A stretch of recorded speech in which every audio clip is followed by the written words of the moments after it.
Então, número um, se ele está retornando pela segunda vez, significa que ele foi bem tratado na primeira. Desculpa a minha dicção ser um pouco difícil, é que eu uso um aparelho aqui que atrapalha muito a minha fala, mas a Bíblia diz que não precisa ter voz. Só em você respirar, você tem que adorar. Amém? Então, se eu falar alguma palavra errada aqui, trava-língua, alguma coisa, é esse aparelho está. Onde eu estava? Então, a primeira lição do texto é: Jesus só retorna onde ele é bem recebido. Versículo 1. E retornando a Cafarnaum, descobriram que estava em casa. Do jeito que Marcos escreve, parece que essa casa é a casa de Jesus. Se alguém te mandou um WhatsApp e você está em casa, você vai responder como? Oi, eu estou em... Do jeito que Marcos escreveu, parece que essa casa é de Jesus. Teve até um pregador aí que falou que Jesus tinha uma casa em Cafarnaum, uma casa na praia. Mas eu fui ler um pouquinho e descobri que essa casa não é a casa de Jesus. Essa casa é a casa de Simão Pedro. Essa casa é a casa de quem? Então Jesus retorna em Cafarnaum e pela segunda vez ele vai à casa de Simão Pedro. Aí está escrito: e quando descobriram que Jesus estava ali, muitos se afluíram para ali.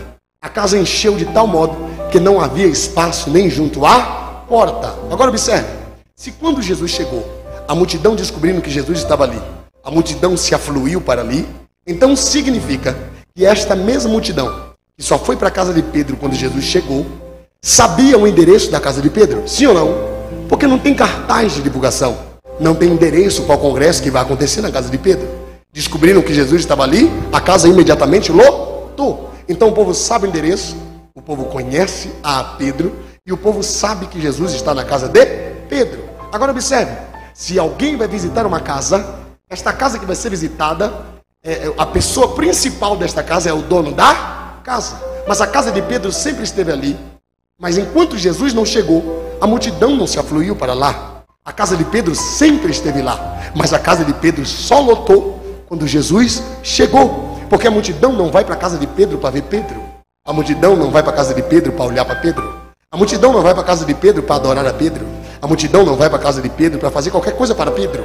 Mas foi Pedro que construiu, mas o povo não está indo para ver Pedro. Mas foi Pedro que gastou, mas o povo não está indo para ver Pedro. A casa de Pedro representa o templo. A casa de Pedro representa o local da reunião. A casa de Pedro representa o local da adoração. O povo só chegou quando Jesus chegou. Segunda lição do texto: nós devemos ir à igreja para ver Jesus. Porque tem gente que só vai para a igreja para ver Pedro que vai cantar. Tem gente que só vai para a igreja para ver Pedro que vai pregar. Tem gente que só vai para a igreja para ver Pedro que pastoreia a igreja. Tem gente que só vai para a igreja para ver Pedro que construiu a igreja. Mas o segredo da igreja não é ir para a igreja para ver Pedro. O segredo da igreja é ir para o templo para ver Jesus. Porque quem cura não é Pedro, quem restaura não é Pedro, quem batiza não é Pedro, quem levanta morto não é Pedro. O único que merece ser adorado é Jesus de Nazaré. Se você entendeu, levante uma mão e dê um grito de glória aí. Vamos lá, primeira lição do texto: Jesus só retorna onde ele é bem recebido. Número 2, nós devemos ir à igreja para ver Jesus. É por isso que muitos pregadores caíram, muitos cantores caíram. Por quê? Porque quando chega aqui, a multidão, ao invés de querer ver Jesus, quer tirar uma selfie do cara, quer ficar enchendo a bola do cara. Isso aqui, este lugar não é para você encher ninguém, o balão de ninguém. Este lugar é para você adorar e engrandecer ao nome do Senhor. Gostar é diferente de... Tem uma outra palavrinha: endeusar, idolatrar. Beleza? Então nós devemos ir à igreja para ver Já foi 10 minutos.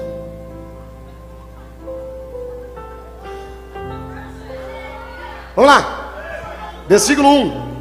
E retornando a Cafarnaum, soube-se que estava em casa. Logo, a multidão se afluiu para ali, e não havia espaço nem junto à porta. E ele, terceira lição está aqui, e ele lhes pregava a palavra.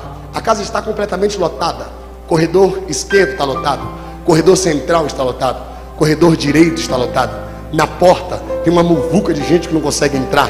E tem um segredo: ele está ali, a multidão está ali, e não tem artista, e não tem estrela, não tem ninguém que seria a última bolacha do pacote. A casa está lotada, e não tem a rosa que sara, não tem o sal que liberta, não tem o alho dentro da carteira para trazer prosperidade. A casa está lotada, e a única coisa que ele está fazendo não é curando por enquanto, não é revelando por enquanto, não é fazendo nada além de pregar a palavra. palavra. Alguém está usando o dom errado. Oh meu Deus do céu, para que o pastor foi me convidar? Posso falar para Jesus? E cobre com teu sangue, meu Pai. Alguém está usando o dom errado. Alguém usa o dom da revelação para atrair as pessoas. Aí ele atrai as pessoas e entrega nome de um, nome de outro, RG de um, RG de outro, e se esquece do principal, que é a palavra. Pode revelar, pode curar, pode levantar da cadeira, mas o principal não é o RG, o principal não é o CPF, o principal não é a placa do carro, o principal é: e conhecereis a verdade, e a verdade vos libertará. Terceira lição do texto: o segredo de manter uma casa lotada é lhes pregar a palavra. Diga amém. Número 1, Jesus só retorna onde ele é BRC. Número 2, nós devemos ir à igreja para VG. Número 3, o segredo de manter a casa lotada é pregar a palavra.